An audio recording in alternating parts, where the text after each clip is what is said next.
Camarades, peuple d'Afrique, peuple de Côte d'Ivoire, citoyens du monde, mes chers frères et sœurs, chers camarades, soyez salués en vos rangs, grades et qualités. Yoro man.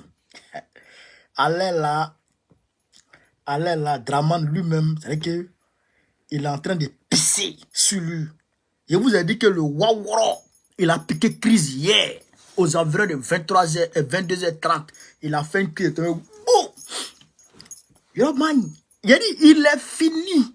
Il veut pas, il est fini. Partagez la vidéo là, chers camarades. On va parler un peu. Vous et moi, nous deux. Oh là là. La vie est belle quand il sent l'odeur de la victoire. Oh, la victoire. L'odeur de la victoire. Attends, il y a un peu de thé gbagbo. Ya, le thé. Le thé gbagbo. Thé gbagbo. Le thé qui donne la victoire.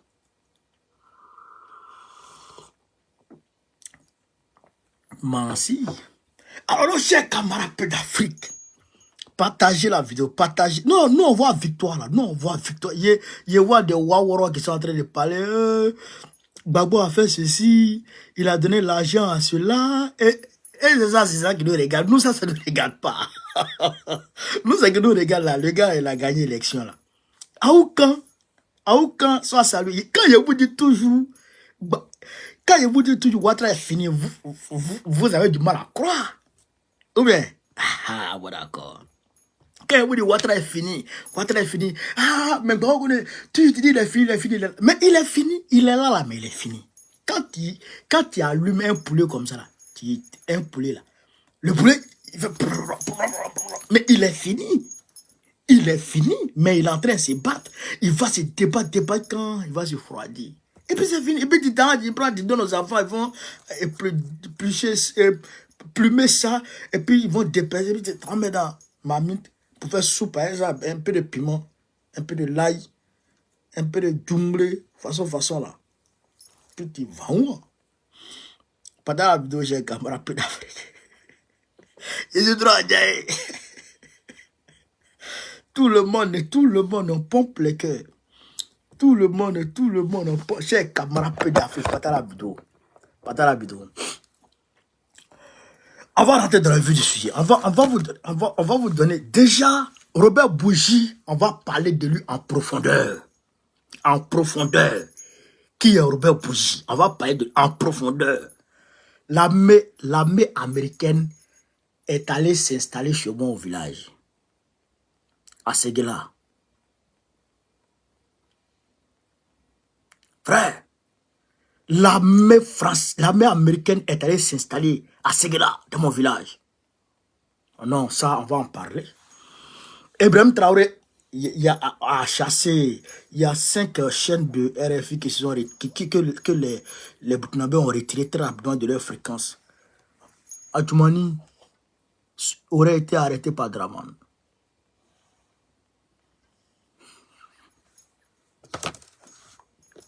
Ils vont se dire.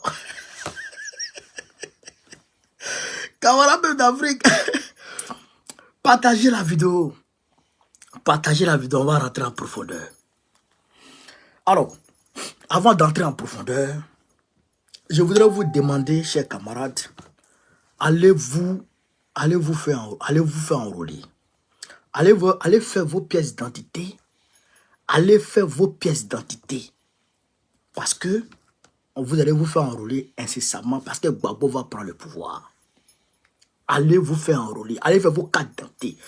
Celui qui n'a pas de carte d'identité, celui dont le frère n'a pas de carte d'identité ou la soeur n'a pas de carte d'identité et qui a les moyens d'en faire, de l'aider, il faut l'aider. Aujourd'hui, là, on est dans le combat, on est dans la lutte. On n'est pas dans une question de « oui, il faut que mon parti gagne, oui, il faut... » Non, non, non, on est dans une lutte pour libérer la Côte d'Ivoire d'abord. C'est la Côte d'Ivoire qui est prise en otage. Vous-même, vous avez entendu Robert Bougie et on va aller en profondeur. Donc, je vous demande, aidez vos frères, aidez vos soeurs, aidez tout le monde à faire le carte d'identité. Moi-même, je suis en train de chercher l'argent pour faire carte d'identité. Quand j'ai dit ça, la révision de la liste électorale va démarrer en mi-octobre et finir mi-novembre, 1 mois. Mais on est en train de voir ce qu'on va faire à ce niveau. Mais déjà, préparez-vous à accueillir la révision. Deuxièmement, chers camarades d'Afrique, demain j'ai rendez-vous avec mes camarades panafricanistes pour voir dans quelle mesure on peut apporter une réponse panafricaniste aux révélations fracassantes de Robert Bourgi. On va se voir demain, mais je vais faire tout possible. Je vais user de toutes mes forces pour que les camarades acceptent qu'on organise une manifestation ici à Paris, dans un premier temps, pour aller à l'Élysée, pour aller demander des comptes à Macron. Et comment il s'appelle ce Waworo de Sarkozy. Deuxièmement, on va voir toutes les associations, toutes les organisations non gouvernementales. On va les voir si on peut se mettre ensemble pour aller déposer une plainte, chers camarades d'Afrique, à la CPI contre Nicolas Sarkozy pour tentative d'assassinat du président Laurent Gbagbo. On est en train de travailler. Demain, on va travailler à ça et je viendrai vous donner les résultats. Chers camarades d'Afrique, vous me connaissez. Vous connaissez Bao Kone. Bao Kone, quand il prend une affaire, il ne la lâche pas. Il va jusqu'au bout. Eh bien, chers camarades d'Afrique, je me suis renseigné.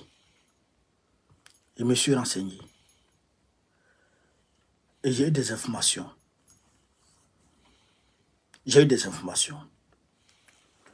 En réalité, chers camarades, Robert Bourgi, c'est lui qui a coulé François Fillon. Robert Bourgi. C'est Robert Bourgi qui a coulé François Fillon. François Fillon a gagné les primaires. Vous comprenez? Dans leur parti, là, ils sont allés au Congrès. Ils ont voté. Ils ont élu entre Alain Juppé et puis François Fillon. François Fillon a gagné. Attendez, je vais vous mettre la vidéo. François Fillon a gagné les élections. Entre-temps, Robert Bourgi lui avait offert 2 vestes de plus de 10 000 €. Et donc, quand il a gagné et qu'il a vu que la voie était propre pour lui, pour accéder à la magistrature suprême, alors il a jeté Robert Bourgi. Robert Bourgi a dit à Sarkozy, ce gars-là, je vais le couler. Un homme qui a son parti politique l'a élu pour aller attaquer la présidentielle contre Macron. Vous comprenez ça? Vous comprenez? Son parti politique l'a élu. Et toi, tu dis, malgré que le parti l'a élu, toi, tu vas le couler. Chers camarades. Et il a dit et il a fait. On va écouter ici, chers camarades d'Afrique, Robert Bourgi, avant de décortiquer aisément. Ces derniers temps, vous êtes devenu connu du grand public pour la fameuse affaire des costumes de François Fillon. Des costumes qui vous ont coûté assez cher à lui et à vous. À vous, un peu plus de 10 000 €. À lui, peut-être la présidence de la République. Non, on a beaucoup dit que l'affaire de ces 2 costumes que vous avez offerts à François Fillon lui a coûté l'élection. Mettez les cœurs. François Fillon était un ami. Je lui ai fait ce cadeau. C'est en fait un pari que je m'étais fait. Écoutez. Je me rappelle, il m'avait appelé, il me dit, est-ce que tu es libre pour prendre un petit déjeuner au Ritz? Il aime bien ces petits endroits assez chics. Je suis allé, j'ai pris mon petit déjeuner avec lui. Bien entendu, c'est moi qui ai réglé. Et je n'ai jamais vu régler une note. Et il m'a dit, tu sais, je vais gagner la primaire. Je vais battre Alain. Et je serai président de la République. Voilà. Et je lui dis, t'en es sûr? Il me dit oui. Voilà. Et à part moi-même, comme l'on dit, j'ai dit, tiens, je sais qu'il aime les vêtements d'Arnis. En voilà un. je vais lui offrir 2 costumes. Mais il ne le savait pas. Étant persuadé, monsieur Poincaré, qu'il n'allait pas battre Alain Juppé. Et voilà François Fillon, vainqueur de l'élection de la primaire. Ouais. Je suis allé chez Arnis, j'ai commandé 2 costumes, j'ai payé ces 2 costumes, et j'ai dit au maître tailleur, vous vous manifestez auprès de monsieur Fillon et tout et tout. Et il l'a payé cher. Il l'a payé cher. Mais Il l'a payé cher, pourquoi? Parce que vous l'avez révélé. monsieur Poincaré, il est élu. Il m'envoie un texto. Merci pour tout. Nous sommes en octobre. Merci pour tout. Je t'embrasse. Et un petit smiley. Je n'ai jamais couru après une audience. Mais c'est un copain. Quelques jours passent. Je lui envoie un texto. Cher François, j'aimerais bien passer 5 minutes avec toi pour te féliciter de vive voix et boire une bonne bouteille. Il aime bien le Saint-Julien. Des bonnes années. Aucune réponse. Je dis bien aucune réponse. Vous êtes très bien. 4 mois se sont écoulés. Et un jour, je le rappelle, je lui dis, François, je ne comprends pas ton silence. Je ne cours après rien à mon âge. Il m'a dit, j'ai la tête sous l'eau, je n'ai pas le temps de te voir. J'ai rien dit. Et vous savez, ça travaille. Je suis un être fait de chair et de sang. Travaille, je dis, comment cet homme peut-il se comporter avec moi comme ça? Et j'ai appuyé sur la gâchette. J'ai appuyé C'est sur la pas plus gâchette. difficile que ça. Appuyer sur la gâchette, ça veut dire révéler que vous lui Voilà. avez offert ces costumes. Pourquoi le cacher? Alors, il ne reste plus qu'une question qu'on se pose, Robert Bougie, parce qu'on a bien compris cette affaire des costumes. Vous êtes déçu? Non, il y a une deuxième raison. C'est Écoutez, qu'il a été ignoble avec Sarkozy. C'est la question que j'allais vous poser. Est-ce que Il a Nicolas été- Sarkozy vous a encouragé à appuyer sur la gâchette, à flinguer Monsieur François Poincaré, Fillon? j'ai déjeuné avec Nicolas Sarkozy. Je lui ai dit, tu sais Nicolas, je ne suis pas bien actuellement. Il me dit, mon Dieu, pourquoi? Et je lui raconte ce que je viens de vous dire. Je lui dis, je vais me le payer. Il me dit, ben écoute, de toute façon, même si je te disais le contraire, je connais ta détermination, tu vas le faire. Je lui dis, je vais le faire, Nicolas. Je ne veux pas que cet homme rentre à l'Élysée, il n'en est pas digne. Oh. Il a été ignoble avec toi, qui touche à Sarkozy me touche. 2, d'avoir en janvier dit, si je suis mis en examen, je ne me présenterai pas. Il a oublié ce qu'il avait dit en janvier, ça je ne l'accepte pas. Je me rappelle qu'à la fin du déjeuner, il m'a conduit jusqu'à la porte, il m'a embrassé comme il le fait à chaque fois. Tu vas le faire, Robert? Je lui dis, c'est comme si c'était fait. Il me dit, alors il ne sera pas président. Là, tu vas le tuer. Et voilà. Et voilà ce qui est arrivé. Et voilà comment vous venez de nous dire que vous avez J'ai appuyé sur la gâchette. Merci beaucoup, Robert Bourgi. camarades, c'est cette affaire de costume-là qui a fait un boum. Et les gens, les journalistes sont allés creuser. François Fillon portait les costumes de 6 000, 10 000 euros. Entre 2012 et 2017, il s'est tapé 48 000 euros de veste. 48 000 euros de veste. Quelqu'un qui dit qu'il vient changer la vie des Français, toi, tu as 48 000 euros dans veste. Les Français ont dit non, toi, tu ne choisis pas. C'est là ils l'ont coulé. Donc c'est lui-là qui a coulé François Fillon. Quelqu'un qui était bien parti pour être président de la République en France. Lui-là, il a coulé le gars. C'est ce même gars qui est dressé contre Draman aujourd'hui.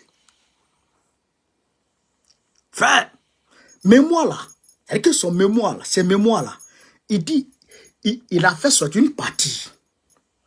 Il dit l'autre partie est là. Il va frapper. Il va appuyer sur la gâchette. Il ne va pas laisser Draman. il va le flinguer. Parce que longtemps, il regrettait, longtemps, il était meurtri dans sa chair.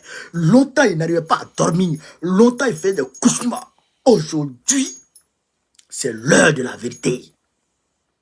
Il faut qu'il dise la vérité. Il faut qu'il se libère. Il faut qu'il se... Frère, il faut qu'il se libère. Frère, voilà la réalité. Voilà la vérité. Mais vous savez, souvent, quand le sage montre la lune, l'idiot regarde le doigt. Il ne regarde pas la lune, il regarde le doigt. On voit des gens qui disent, oh, le gars là, il n'est pas crédible.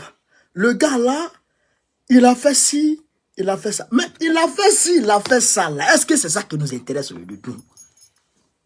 Il a été dans la France-Afrique, il a été coursier, il a été ceci, il a été cela. Est-ce que ça là, est-ce que c'est ça qui nous regarde aujourd'hui? Nous, c'est pas ça qui nous regarde. Nous, c'est les révélations que le gars fait. Et puis, il n'y a personne pour démentir là. Et que les révélations qu'il fait, que les révélations choquent qu'il fait. Et puis, il n'y a personne pour démentir. Et puis, on sent qu'il est crédible dans ses propos. Parce qu'il était dans le milieu là. Dans le milieu là. C'est ça qui nous intéresse. C'est ça qui nous intéresse. Les révélations, ces informations qui nous donnent là. C'est ça qui nous intéresse. Et c'est ça que nous on prend. C'est ça que nous on prend pour travailler avec. C'est ça que nous on prend pour travailler avec. Est-ce que vous comprenez ça? Je vois des gens. Oui, Gbagbo a donné 3 millions à Jacques Chirac. Donc ça veut dire que Gbagbo n'est pas panafricain. Bon, vous savez qu'il y a toujours des cons. Il y a toujours des maudits. Il y a toujours des moutons. Il y a toujours des wawaros. C'est-à-dire qu'il y a toujours des trisomiques parmi les hommes. Les tarés parmi les gens. Sinon, il n'y a pas plus panafricain aujourd'hui. Le panafricanisme du 21e siècle. Il n'y a pas eu un panafricanisme que, comment il s'appelle? Que Kadhafi. Kadhafi là. Kadhafi qui est là. Il était un vrai panafricaniste, vrai. Kadhafi, il donnait crédit à tous les pays africains. Quand la Banque mondiale te fatigue, le FMI te fatigue, tu vas voir Kadhafi te donne crédit. Et puis, il ne prend pas intérêt dessus. Ou bien intérêt trop faible. Kadhafi, frère, il a mobilisé l'or pour faire la banque africaine. Pour créer la monnaie unique africaine. Kadhafi. Le siège de cette banque-là devrait être au Cameroun. Tout était déjà géré. L'or était déjà disponible. Les Occidentaux ont volé l'or en Libye. On ne sait pas où sont basés ça. Est-ce que vous comprenez ça? Mais est-ce que Kadhafi n'a pas donné l'argent à Sarkozy? Est-ce qu'il n'a pas donné l'argent aux Américains? Est-ce qu'il n'a pas donné l'argent aux Américains? Mais c'est les affaires, c'est le business. C'est le business. Est-ce que vous comprenez ça? C'est le business. Mais à partir du moment où tu vois le gars veut marcher sur toi, c'est là que tu dis non, stop. C'est là que tu dis stop. Mais pourquoi ces gens qui disent non, pourquoi ils ne disent pas que Gbagbo a dit à Sarkozy, c'est-à-dire à Robert Bougie, pour dire que dit à Sarkozy que je serai son Robert Mugabe? Qui connaît Robert Mugabe? Qui connaît Mugabe? Hein? Ah bon, il faut le connaître. Il faut le connaître. Le deuxième président zimbabwéen qui a chassé les Blancs. Qui a chassé les Blancs de son pays. Un vrai patriote panafricain du pur. Oui. Mais les gens n'ont pas Ils n'ont pas capté ça. Mais ils veulent faire la manipulation. Mais nous, on est gamés. Nous, on est gamés. Où nous, on est là, on est gamés. Ce que le gars a dit là, c'est ça qui nous intéresse. Il dit Sarkozy a dit, je vais vitrifier Gbagbo. Il dit c'est Gbagbo qui avait gagné les élections. Il dit nous savions que Gbagbo avait gagné les élections. On savait qu'il avait gagné les élections. Qui dit mieux? Qui dit mieux? Il était conseiller officieux de Sarkozy. Il dit Sarkozy là, il savait que Gbagbo avait gagné les élections. Sarkozy savait que Gbagbo avait gagné les élections.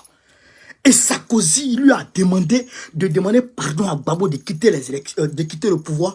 Il allait lui donner telle chose, telle chose, telle chose.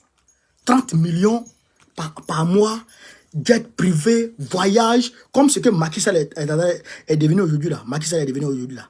Ce que Macky Sall est devenu aujourd'hui là. Voilà. C'est ce qu'ils ont demandé à Draman. À Gbagbo. Gbagbo dit nada. Il dit nada. Moi je vais le chasser de la Côte d'Ivoire.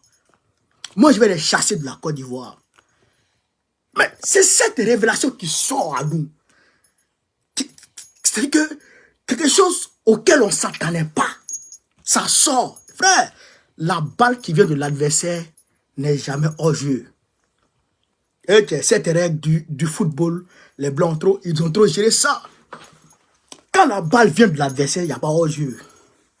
Chers camarades, à l'aile là, il n'y a pas hors jeu. Nous, on est prêts. Demain, on va se mobiliser pour voir les lucanes. Dans quelle mesure on peut frapper. Demain, on va les faire réunion. Et je suis sûr, je vais peser de tout mon poids pour qu'on puisse organiser une manifestation dans l'immédiat. Pour qu'on puisse organiser une manifestation, pour qu'on puisse mobiliser toute la société, toutes les organisations non gouvernementales qui sont en Europe, qui sont en France. On va les réunir tous. Et puis on va les porter plainte à la CPI contre Sarkozy. Oui. Et puis on va demander à Draman de quitter le pouvoir. Parce que c'est un usurpateur. C'est un putschiste. C'est un délinquant. Chers camarades, il n'a pas gagné les élections. Sarkozy dit qu'il n'a pas gagné les élections. Sarkozy sait qu'il n'a pas gagné les élections. Et tout ça qui n'a pas gagné les élections. Et ils sont partis le bombarder pour l'enlever. Un coup d'état sanglant. Un coup d'état sanglant, un coup d'état national sanglant. Eux-mêmes, ils le reconnaissent. Ils le disent. Ils l'avouent. Ils l'avouent. Ils le disent devant tout le monde. Ils l'avouent. Mais à partir de ce moment-là, qu'est-ce que nous, on doit faire? C'est là la question se pose. Qu'est-ce qu'on doit faire? On doit rester dans les bavardages, comme on le fait toujours sur les réseaux sociaux, ou bien on doit agir. Ou bien on doit mener des actions. Ou bien on doit balayer du réveil demain ça. On ne balaye pas ça là. Ça là. On ne balaye pas ça du réveil demain. Hein. Ça là. On va exploiter ça. C'est un aveu du criminel. Il dit lui le complice. C'est ce qu'il a dit. Il dit lui le complice. C'est ce qu'il a. Il dit lui il se sent complice. Lui il a dit. C'est ce que Bougie a dit. Il se sent complice. Mais un complice de crime qui fait un aveu pour dire que le gars là, on lui a fait du mal, on lui a fait du tort gratuitement, c'est pas lui. Tiens, il faut qu'on exploite. Il faut qu'on exploite ça, chers camarades. Mais en tout état de cause, il faut mettre dans vos têtes que Draman là, il est fini. Il est fini. La seule chose qui nous reste aujourd'hui, je le dis en toute cette chers camarades peu d'Afrique, ce qui nous reste aujourd'hui là, c'est la mobilisation. La mobilisation à tous les niveaux. On fait nos cartes de membres. On fait nos cartes de membres. Ça fait 1. Hein? On fait nos cartes de membres, ça fait 1. Il dit cartes de membres encore, cartes d'électeurs. Faites vos cartes d'identité, allez vous enrôler. On va s'enrôler d'abord. Ça fait 1. Deuxièmement, on répond à tous les appels de mobilisation. On répond à tous les appels. Aujourd'hui, si on connaît Rivière demain pour dire tel jour on doit sortir là, tous ceux qui sont ivoiriens, tous ceux qui sont africains doivent se dire, cet appel-là me concerne. Parce que c'est pour libérer la Côte d'Ivoire, chasser Ouattara du pouvoir. Donc tout le monde automatiquement doit se mobiliser. Deuxième des choses. Troisième des choses, quand on dit élection présidentielle, nous tous on va voter pour le faire tomber. Là, si vous comprenez, chers camarades, voici les trois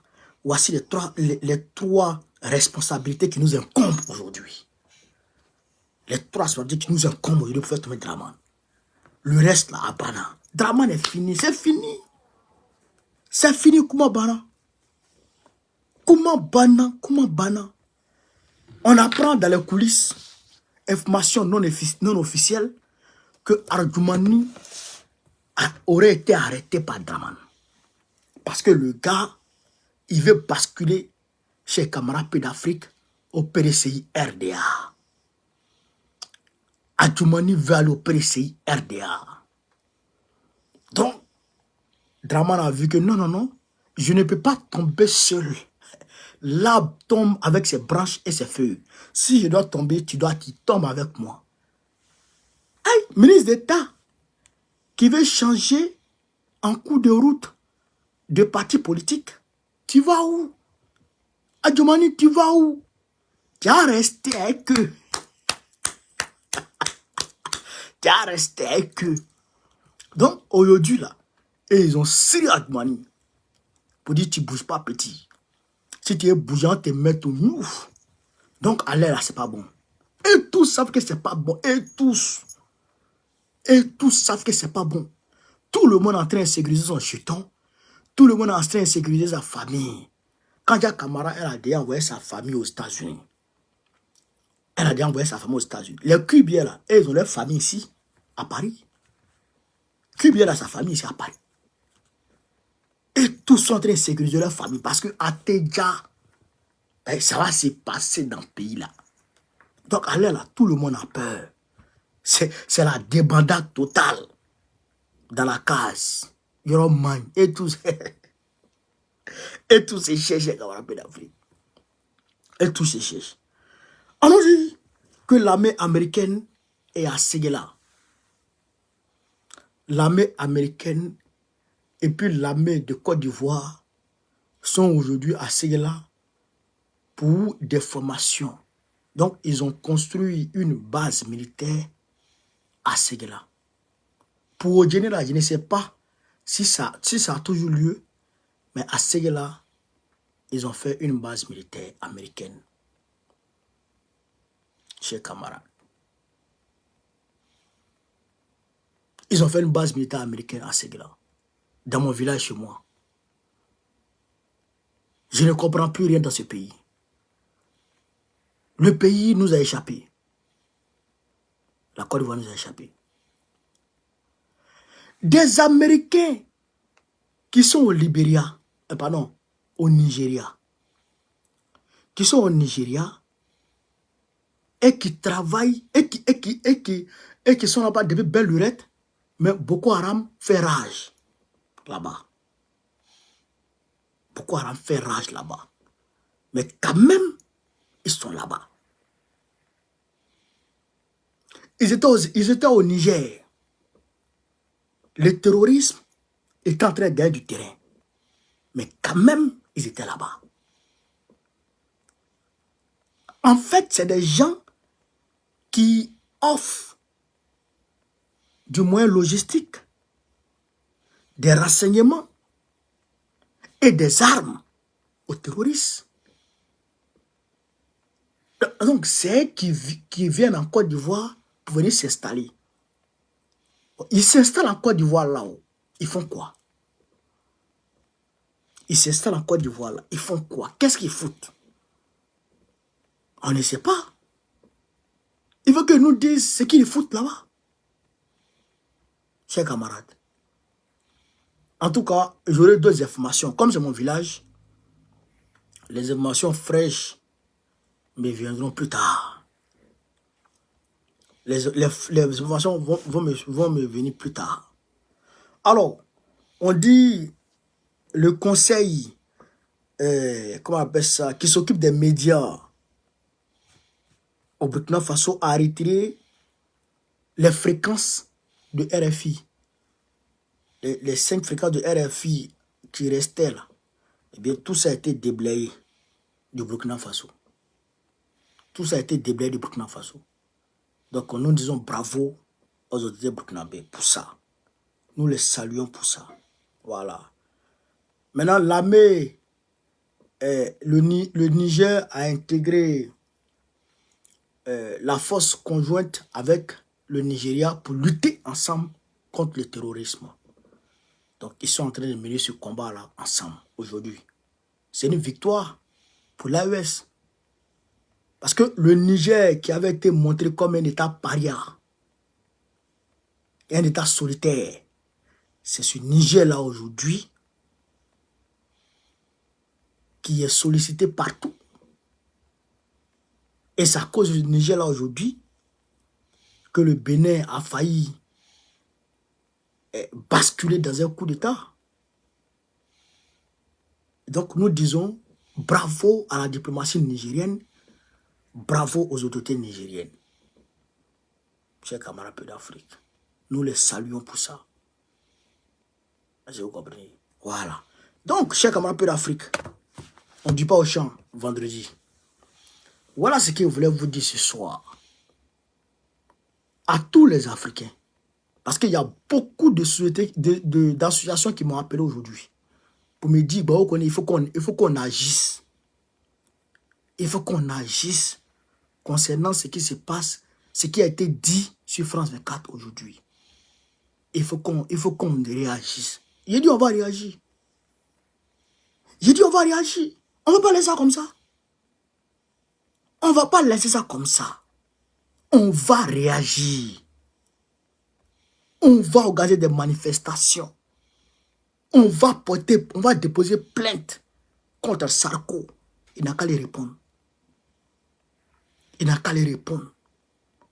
On va mener des actions fortes. On est en train de réfléchir aux actions qui vont marquer. On est en train de réfléchir. Voilà. Pendant ce temps, la société civile organise une manifestation le 18 octobre. Voilà. Au même moment, le même 18 octobre, il y a aux États-Unis une manifestation devant l'ambassade de Côte d'Ivoire. Voilà, devant l'ambassade de Côte d'Ivoire, le 18 octobre, vendredi 18 octobre, il y a une manifestation là-bas pour dire non au même Draman, à la dictature infernale de Draman. C'est ce qui est en train de se préparer là-bas aussi, chers camarades. Donc, voilà entre autres ce que je voulais vous dire ce soir. N'écoutez pas les plaisantins là. N'écoutez pas les plaisantins qui disent oui, mais le gars n'est pas fiable. Et puis après, c'est parce qu'il est de la France-Afrique que ce qu'il dit là, ça porte. S'il n'était pas de la France, depuis combien de temps, Barrow a dit, c'est Barrow qui a gagné les élections en 2025, en 2010. Depuis combien de temps j'ai dit ça? Moi-même, je ne sais même pas combien de fois j'ai dit de ma bouche, c'est Barrow qui a gagné, c'est Barrow qui a gagné. Combien de fois? Il ne peut pas compter. Mais est-ce que ça fait le même boom que quand le gars a parlé? C'est parce qu'il vient de là-bas, il est de là-bas, et qu'il a révélé. Son livre là, c'est intitulé « Ils savent que je sais tout ». Ils savent que je sais tout. Lui, actuellement là, lui, il a été fracassé. Donc, pendant qu'il fracasse là, nous on ramasse. Nous on ramasse pour utiliser ça contre les bandits. Est-ce que vous comprenez? Nous on ramasse pour utiliser ça contre les bandits. Donc, les gens n'ont qu'à se calmer. Ils n'ont qu'à se calmer. Et puis d'ailleurs, il n'a pas parlé que de la Côte d'Ivoire. Il n'a pas parlé que de la Côte d'Ivoire. Il a parlé de beaucoup de pays. Il a parlé du Gabon. Il a parlé du Burkina. Il a parlé de beaucoup d'autres pays. Mais comme la Côte d'Ivoire nous intéresse, nous on a pris ça. Et on prend ça. Voilà. Il a cassé les papos. Il a cassé les papos. Ah, on dit le livre en rupture déjà sur Amazon. Il a cassé les papos. Il dit C'est moi. On savait que Laurent avait gagné. On savait que Laurent avait gagné. Mais Sarkozy a dit que je vais le filtrer. Il dit, lui là, il a éclaté en sanglots. Il dit, il a éclaté en sanglots. Il a commencé à pleurer. Il a commencé à pleurer. Sarko, pardon, faut pas faire ça. Faut pas faire ça. Il a commencé à pleurer. Est-ce que vous comprenez ça? C'est des aveux. On a attaqué le monsieur là, alors qu'on savait que c'est lui qui avait raison. Il dit, il ne veut pas mourir ça. Il n'a qu'à mettre d'autres informations. Il a d'autres informations. Il a même dit, attendez, je vous fais écouter ça là. On ne peut pas se laisser comme ça. Me marque tout à fait les costumes On ne peut pas se laisser comme ça, chers camarades. Il faut que je vous montre ça là. de François Fillon, bien sûr. Il faut que je vous montre ça là. Comment? Écoutez ça là, chers camarades, vous allez voir. De quoi il s'agit ici? Aïe, partagez. Écoutez ça là. Écoutez ça là. C'est le titre de ses mémoires, Ils savent que je sais tout. Ma vie en France-Afrique, édition Max Milo. Robert Bourgi, bonsoir. Bonsoir, madame. Livre coécrit avec Frédéric Lejade, Il fait passer un peu. qui était proche de Focard. Dans un livre, Robert Bourgi a-t-il tout dit? Sans doute pas encore, si l'on en croit son éditeur. Voilà, il n'a pas encore tout dit. Hein. Vous savez, Et évidemment, vous n'avez pas encore tout dit, Robert Bourgi. On apprend par exemple dans ce livre que c'est à travers votre père libanais, Marbout, qui était proche de Focard, que vous le devenez à votre tour. On apprend que vous vous prénommiez Riyad Jafar. Or, dans ce milieu de la droite française que vous côtoyez, vous étiez considéré comme, je cite, l'arabe de service. C'est la première fois que vous parlez de ce racisme à votre égard, votre parcours. Est-ce que vous ne le vivez pas comme une revanche sur la vie? ce mot ne m'habite pas, madame. Le mot Lequel? revanche ne m'habite pas, pas du tout. J'ai voulu raconter l'histoire de ma vie, qui a commencé avec ce pauvre Libanais qui est arrivé au début du XXe siècle à Dakar, un paysan venu du sud Liban, musulman chiite, et qui a fait sa vie, qui a grandi, qui a fait sa popularité, sa grandeur, son éminence, qui est devenu l'ami des grands, l'ami de Lamine Gueye, l'ami de Galandou Diouf, l'ami des grands chefs religieux, l'ami du général, l'ami de M. Focard et de tous les gouverneurs qui se sont succédés au Sénégal. Écoutez. Il est devenu le chef de la communauté libanaise au Sénégal de 1947 à 1960. La communauté libanaise qui a beaucoup financé la droite française à cette Absolument. époque-là. J'ai vécu cela moi-même en Côte d'Ivoire. Mes papas avaient commencé cela à partir de 1947, à partir du moment où il a serré la main au général de Gaulle. Alors vous dites que votre nom ne figure dans aucun des plus grands scandales liés à ce système de la France-Afrique, système où par exemple vous avez participé à acheminer près de 10 millions de francs français d'Houphouët-Boigny de 80 à 86 pour le fonctionnement du RPR, le parti de Jacques Chirac. Blaise Compaoré a fait venir ces 3 millions de dollars à Chirac et à De Villepin dans ses djembés. À partir de cette affaire des djembés, vous dites que ces pratiques commencent à vous rendre mal à l'aise. Absolument, absolument. Mais je tiens à préciser une chose. Écoutez. Je n'ai jamais été mêlé au scandale de la Non, France-Afrique. c'est ce que j'ai dit. Et deuxièmement, qui mieux que Madame Eva Joly peut le dire? Madame Eva Joly l'a dit dans une conférence publique, dans un débat que nous avons animé, elle et moi, devant 500 personnes.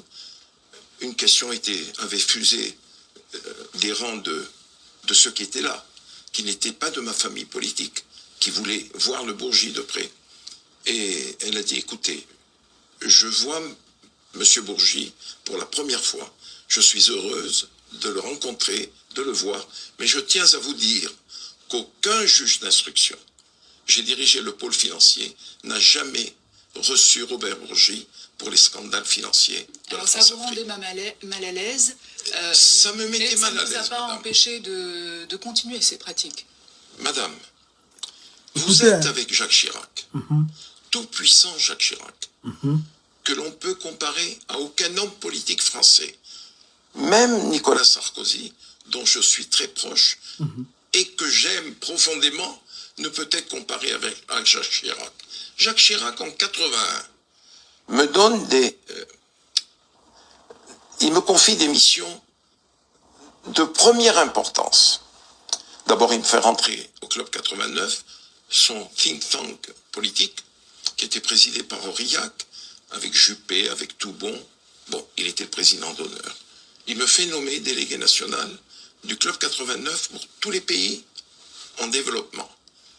Et à partir de ce moment-là, dans le bureau de Chirac à la mairie de Paris, il y avait M. Focard, M. Chirac et moi-même. Il me dit, Robert, Jacques Focard m'a dit ce que faisait votre père du temps du général et de M. Pompidou.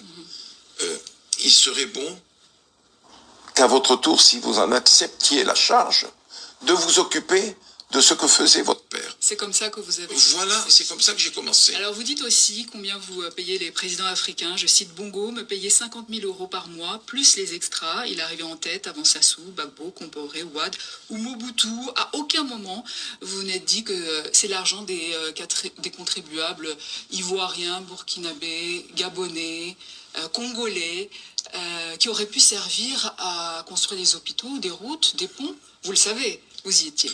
Madame, vous savez qu'autour de tous les chefs d'État africains, de tous les pays du monde d'ailleurs, il y a des cabinets de conseil.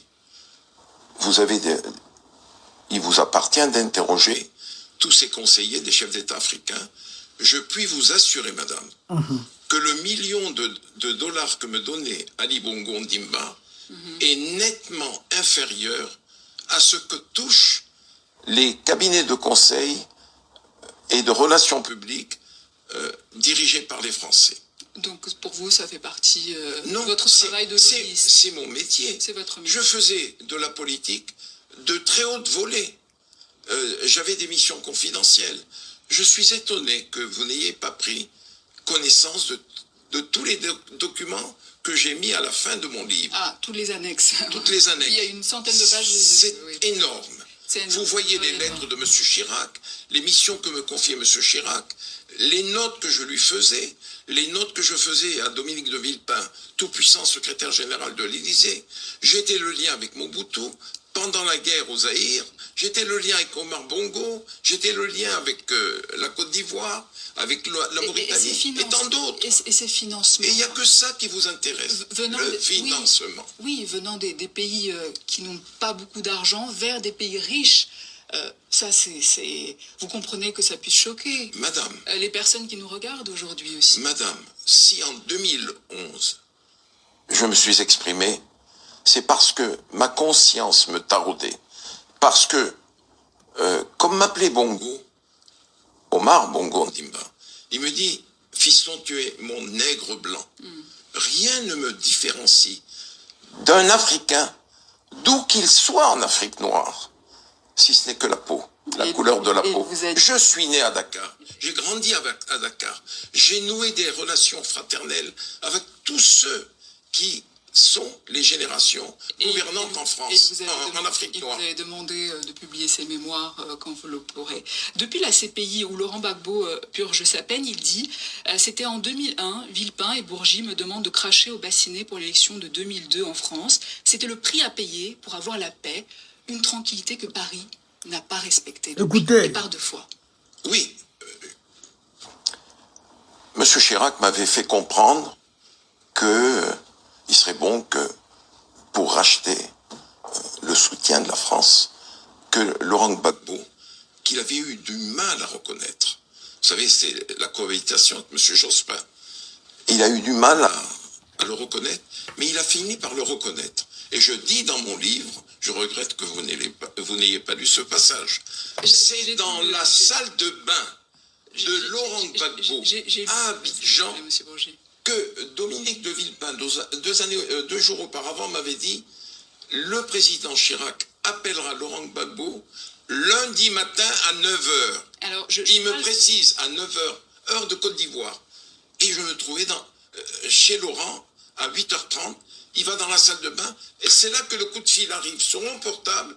Et je dis à Laurent, le président Chirac veut te parler. Et c'est dans la salle de bain qu'a eu lieu la reconnaissance de Laurent Gbagbo par la France. Je parle de 2002. Chirac a refusé de venir au secours de Gbagbo, qui redoutait l'offensive des rebelles de Guillaume Soro. Et lors de la crise ivoirienne 2010-2011, entre Ouattara et Gbagbo, chacun revendiquait la victoire. Sarkozy vous demande de soumettre sa proposition à Gbagbo, en échange de quoi Gbagbo devait quitter le pouvoir. Gbagbo refuse et il vous dit qu'il n'est plus votre ami. Sarkozy répond dès demain: je le Vitréchie. La suite, on la connaît évidemment. Qu'est-ce que ça vous fait, qu'est-ce que ça vous a fait de voir les images tourner en boucle à travers le monde d'un Laurent Gbagbo Écoutez la partie là. avec son épouse Simone? Madame, j'en ai beaucoup souffert. Oui. Je puis vous dire. Leur résidence a été bombardée par l'armée française, Absolument. l'ONUCI et les troupes de Madame, Ouattara. lorsque le président Sarkozy m'a demandé de passer un coup de fil à Laurent, je savais très bien qu'en cas de refus de Laurent Gbagbo, ça pourrait être terrible. J'ai essayé à travers ce coup de fil de faire comprendre à Laurent que c'était sa vie qui était en danger. Et il m'a raccroché au nez. Il m'a raccroché au nez. Il m'a dit, bon, je t'ai assez parlé. Bob, il a raccroché. Si Claude Guéant était là, secrétaire général de l'Élysée, il vous confirmerait ce que je vais vous dire. J'ai éclaté en sanglots, madame, parce que je savais ce qui allait se passer. Je suis allé chez le président, bureau mitoyen. Sarkozy. Il me dit, président Sarkozy, bien sûr. Il me dit, alors, qu'est-ce qu'il a dit ton ami Gbagbo? Je lui ai dit, il a refusé ta proposition, président. Donc c'est un livre pour vous rabibocher avec Gbagbo aujourd'hui? Madame, je ne cherche pas à me rabibocher à mon âge. Je voulais laver ma conscience. Ce sentiment de culpabilité m'habite depuis la chute de Laurent. Parce que je l'ai vécu. J'ai essayé d'attirer son attention. Il y a eu un événement. J'ai voulu, moi, empêcher Laurent Gbagbo de venir à Marcoussis pour les accords de Marcoussis. Écoutez-la là encore. J'ai eu Eugène Alou, son homme de confiance, directeur du protocole, à mon cabinet. Je lui ai dit, Eugène, Laurent est encore à Abidjan. J'ai assisté à des réunions avec Dominique, avec le président. Attention, il ne faut pas que Laurent vienne. Interrogez Eugène Alou. Il vous confirmera ce que je dis. Je lui ai dit, appelle-le en langue. Dis-lui en langue de ne pas venir. Laurent lui a dit, tu dis à Robert que je viens. Le courage m'habite, je viens. Et c'est là que Dominique de Villepin, Marcoussis, lui dit, je vais te tordre le bras. C'est inacceptable. Monsieur Bourgi, autre chose étonnante, on n'a plus que quelques minutes. Oui. On découvre dans ce livre votre proximité avec le patron du Canard enchaîné, Claude Angély, à qui vous avez donné pas mal d'informations. Je pense par exemple à l'affaire de l'appartement d'Alain Juppé en 95. Mais alors les... Donc, camarades, ce que je voulais là, vous avez entendu. Il dit il a éclaté en sanglots. Il a eu mal. Il a eu très mal. Et il a pleuré. Parce qu'il savait ce qui allait se passer. Et il a demandé... il a demandé... Comment on appelle ça? À Hélène... comment il s'appelle là? Adou? C'est ça, non? Mettez-moi son nom là, j'ai oublié. Comment il s'appelle là? De demander à Gbagbo de ne pas venir. Alou Eugène, voilà. Alou Eugène, de demander à Gbagbo de ne pas venir. Parce que ce qui se préparait était grave. Et ils ont dit, et quand Gbagbo est arrivé, il a dit qu'il va tordre le bras de Gbagbo. Ça veut dire quoi? Ça veut dire qu'il va, il va employer des moyens coercitifs contre Gbagbo. Il va obliger Gbagbo à signer. Si Gbagbo ne signe pas, ils vont attaquer Gbagbo en Côte d'Ivoire. Et ils le font en 2004. Ils le font en 2004. Mais les gens ne comprennent pas que Gbagbo et puis la Assimi Goïta, là, c'est pas pareil. La Russie n'était pas prête. La Russie n'était pas prête. Elle n'était pas forte comme elle est aujourd'hui. La Russie n'était pas forte comme elle est aujourd'hui. Donc, Gbagbo était obligé de gérer Molokai, mais il a vu qu'à un moment de Tchédo, il ne pouvait plus. Donc, il est rentré dans l'adversité. Il est rentré dans l'adversité. Imaginez un instant, la Russie n'est pas là avec la Assimi Goïta. Imaginez un instant. Qu'est-ce qui se passe?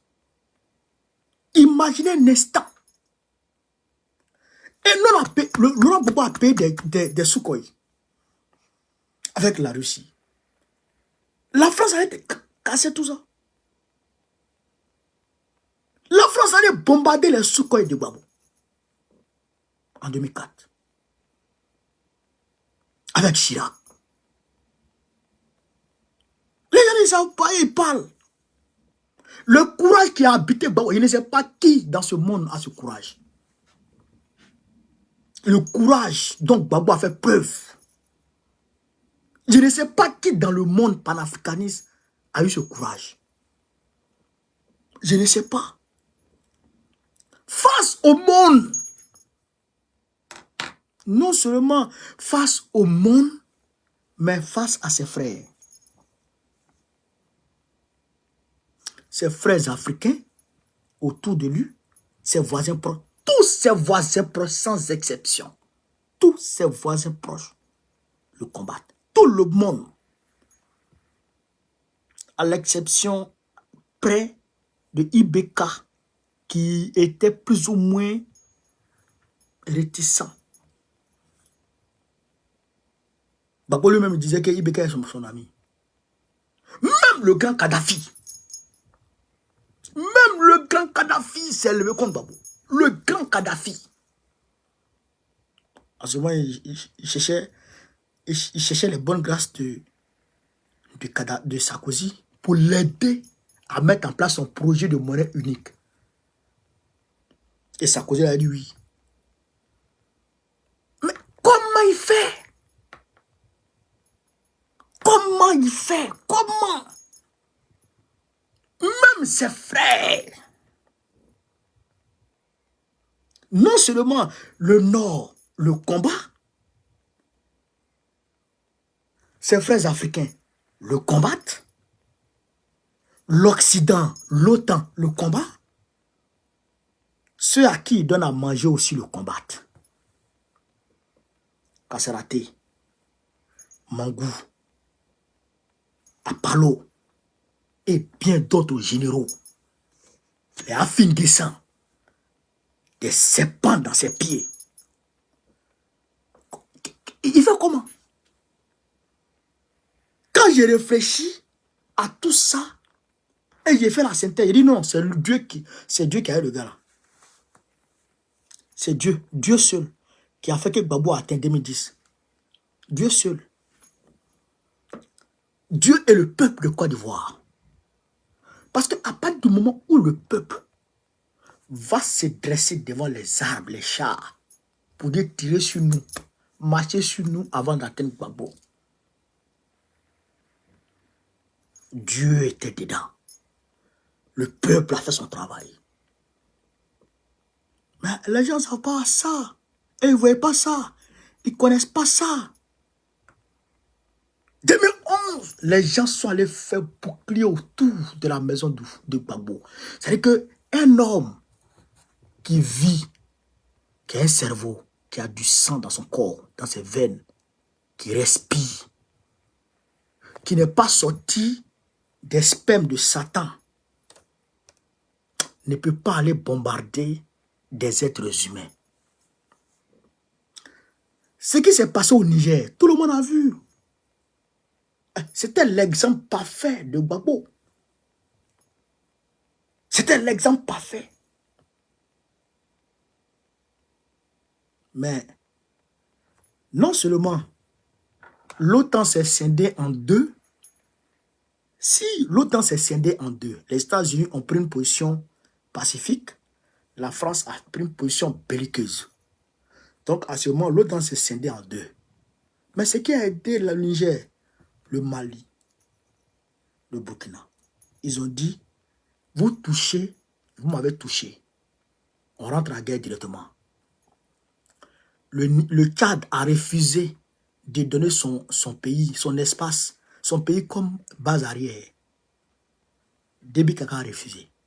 L'Algérie a dit, on ne peut pas accepter que vous attaquiez le Niger. La Guinée-Conakry l'a dit. Et les panafricanistes étaient dehors.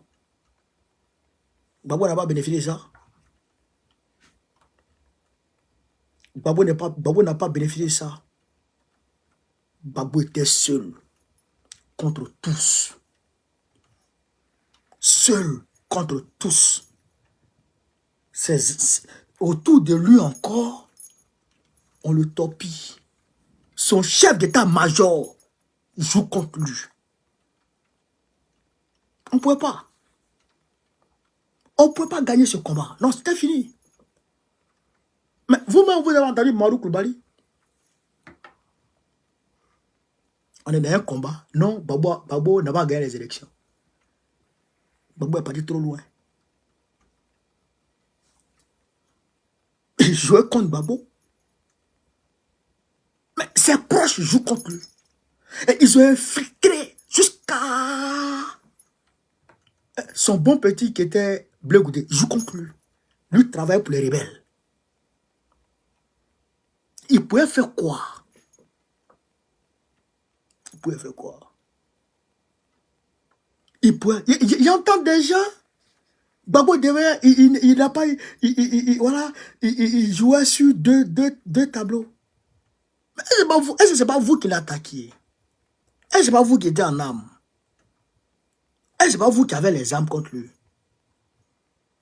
Vous qui êtes des panafricains aujourd'hui, est-ce que ce n'est pas vous qui avez les armes contre lui?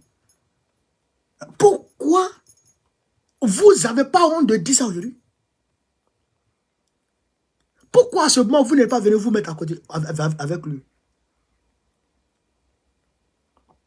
Donc, on ne va pas trop rentrer dans ce débat-là. Mais, le livre de Bourgi est une mine d'or. Tous ceux qui diront, non, Bourgi joue à nous, la France, nous, on est prêts pour jouer. On se donne à la France-Afrique, à jouer à nous. Avec les bougies là, on est dedans. Moi, j'ai essayé de contact de Bourgi pour l'inviter à nos manifestations. Pour qu'il vienne 15 ans, tout le papo. S'il y a eu son contact, il y a le popo. Les gens ne savent pas la lutte et ils ne connaissent pas la lutte. Mais nous, on est dans la lutte là, il n'y a pas aujourd'hui. C'est pas aujourd'hui. Donc, chers camarades d'Afrique, aujourd'hui, la vérité est éclatée. Tout le monde sait. Les gens m'appellent pour me dire ouais, ce qui se passe. Et on va prendre des mesures. On va prendre des mesures. Voilà. Donc, je voudrais vous dire merci de m'avoir suivi. On est monté à 600 personnes sur Facebook, sur TikTok. À peu près 800 personnes sur Facebook. C'est fameux. Donc, Djibril, Bourgi est des panafricains dans le pays là. On a lu, il est d'autres amis aujourd'hui. Donc, s'il se vive l'Afrique libre, vive le panafricanisme, vive tous les présidents panafricains, Gbagbo président Beko 2025, Inch'Allah. On est ensemble les gars. Merci à tous et à toutes. On est ensemble.